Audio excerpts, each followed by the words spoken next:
Сәлеметсіздер ме? 11 сынып оқушылары. Сіздермен бірге Сен мұғалім каналы. Оқушылар, біз бүгін 11 сыныптың жаратылыстану және математика бағыты бойынша география пәнінен 11 сыныпқа арналған 90-дық жиынтық бағалау тапсырмаларын орындаймыз.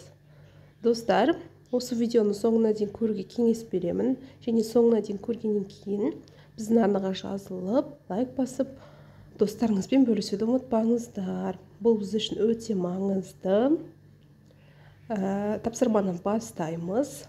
Бізде бірінші сұрақ суреттер берілген екен. Берілген суреттерге қарап, қоршаған ортаның ластанудағы түрлерін анықтап шектеңдер дейді.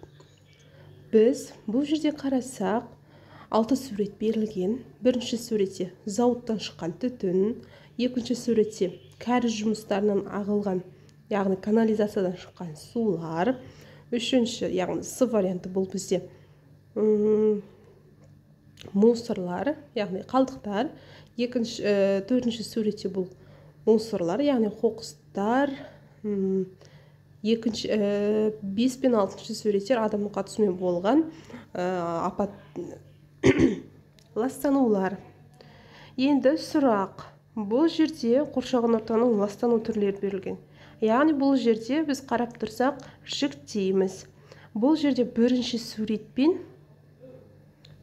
сурет, яғни А суреті химиялық ластануға жатады. Екінші сурет бұл қоқыспен ластану. Бұл жерде Б, С, Д жатады. Және соңғы бізде биологиялық ластану, бұл жерде Е мен Ф жатады. Өте оңай сұрақтардың бірі екен. Келесі сұрақ. Екінші суретте атмосфераның ластану деңгейі картасына мұқият қараңдар дейді. Бізде қарап тұрсақ, дүниежүзінің картасы берілген. Осы жерде ластану деңгейін қараймыз. Екінші сурет бойынша атмосфераның ластану деңгейі, екінші суретті қолдана отырып, ластану деңгейін анықтап, кестені толтырыңдар дейді. Бізде кесте берілген. Бұл жерде ластану деңгейі, аймақ және ластану себебі берілген. Достар, бұл жерде ауысып кетіпті. Қарасаңыздар, аймақ пен ластану себебі ауысып кетіпті. Бұны дұрыстап жазып қоясыздар. Қазір мен белгілеп қояйын. Бұлай. Екен орын ауысып кеткен. Жоғары аймақ, бұл бізде Бразилия, Индонезия. Өте жоғары аймақ. Орташа аймақ, немесе төмен, орташа, бұл бізде Испания және Италия. Төмен аймақ, бұл бізде Австралия, Ресей, Мексика жатады екен. Яғни осы елдер ластану деңгейі орташа немесе төмен болып саналады. Үшінші сұрақ. Мәтінді қолдана отырып, тапсырманы орындаңдар. 2011 жылдың 11 мен 25 наурызы аралығында Жапонияда 1-ден 9-ға дейінгі жер сілкіністердің толқыны болды. Куәгерлердің айтуынша, көптеген қалаларда ол үнемі дерлік тіріліп тұрған. Осы жер сілкіністерінің барлығы Жапонияға соққан бірнеше қуатты толқындарды тудырды. 3-тен рекордтық 10 метрге дейін. Фукусима 1 атом электр станциясына толқындар соғылды. Нәтижесінде апат болды.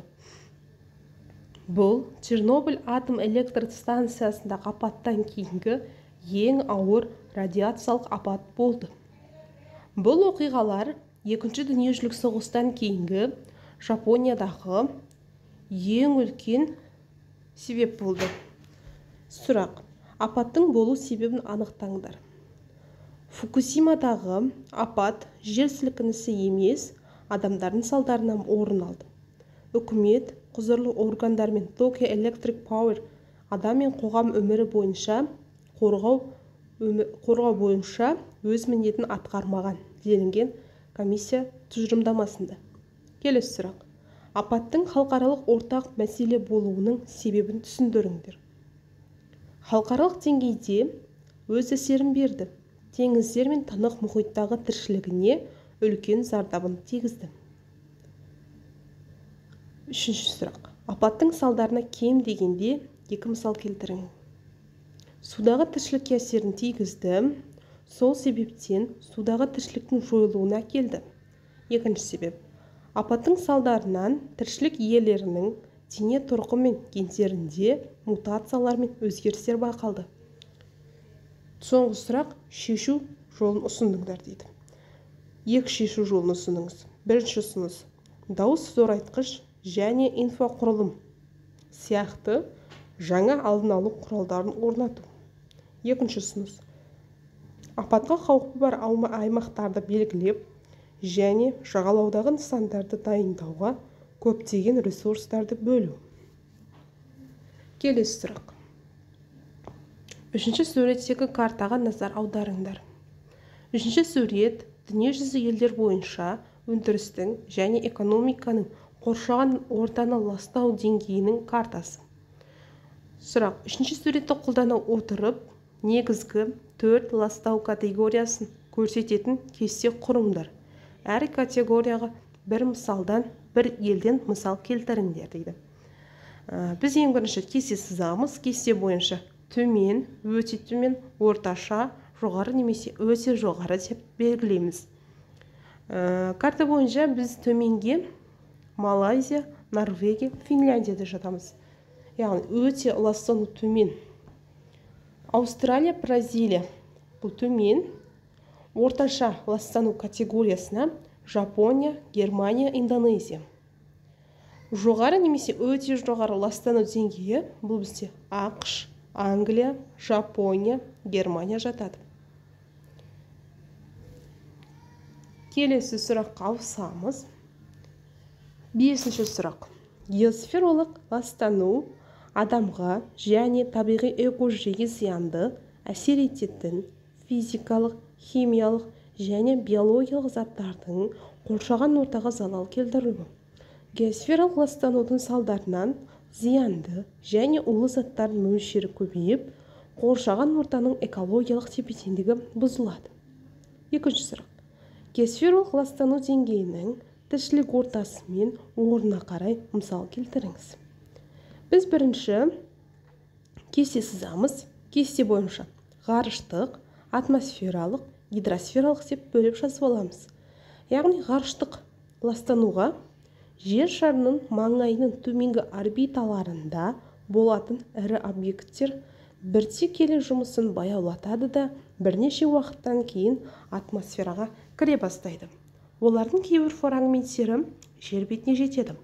Үлкен емес ғарыштағы қалдықтар объекттері тығыз атмосфера қабаттарына күнделікті дерлік түседі. Ал оларға қарағанда ірі объекттер айына бірнеше рет түсуі мүмкін. Атмосфералық ластану.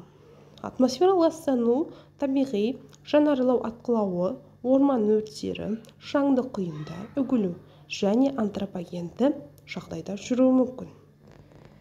Үшінші. Гидросфераның ластануы. Ластағыш заттардың гидросфераға мол мөлшерде түсуі, олардың өзен су қоймалары, көлдер мен теңіздер, мұхиттар мен жерасты суларын ластап, су ортасының қалыпты жағдайын бұзуы. Қазіргі таңда гидросфера антропологиялық факторлардың әсерінен өзгеріп жатыр. Мәселен, өзендерге, көлдерге, тіпті теңіздерге дейін түрлі зауыт фабрикалардан шыққан химиялық сұйықтықтардың қалдықтары құйылып жатыр.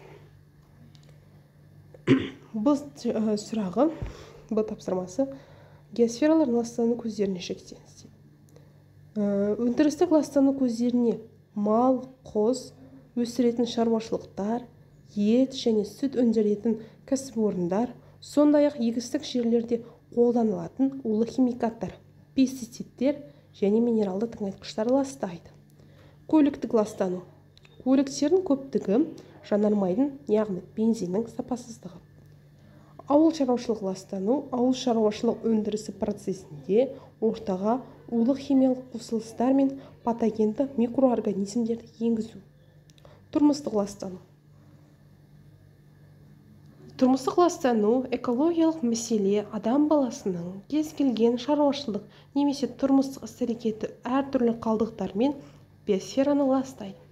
Алтыншы сұрақ. антропогендік факторлардың табиғат кешендеріне тигізетін әсерін және азайту жолдарын ұсыныңыз дейді. Бұл бізде атмосфералық, биосфералық, экологиялық және гидросфералық болып бөлінеді. Атмосфералық ластанудың алдын алу, жаңа технологияларды пайдаланып, зауыттардан шыққан түтіндерді азайту. Ал биосфералық ластанудың алдын алу, дүниежүзілік орман қорының азаюына жол бермеу. Экологиялық ластанудың алдын алу, бұл өсімдіктерді аурудан, түрлі зиянкестерден, егістіктерді арамшөптерден қорғауды қамтамасыз етуші. Гидросфералық ластанудың алдын алу, тіршілік аясының су әлемін былғанудан сақтауды қамтамасыз етудің кешенді шараларына төмендегідей әрекеттер кіреді. Суы аз немесе қалдықсыз оқшауланған су айналымдық және аралық тазалау немесе суды салқындатып қайтадан іске жарату жүйесі бар технологияларға көшу.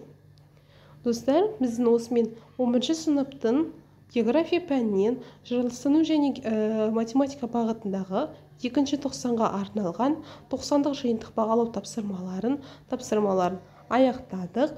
Назар қойып тыңдағандарыңызға көп рахмет. Сабақтарыңызға сәттілік, алдағы демалыстарыңызға сәттілік. Жақсы демалыңыздар, сау болыңыздар.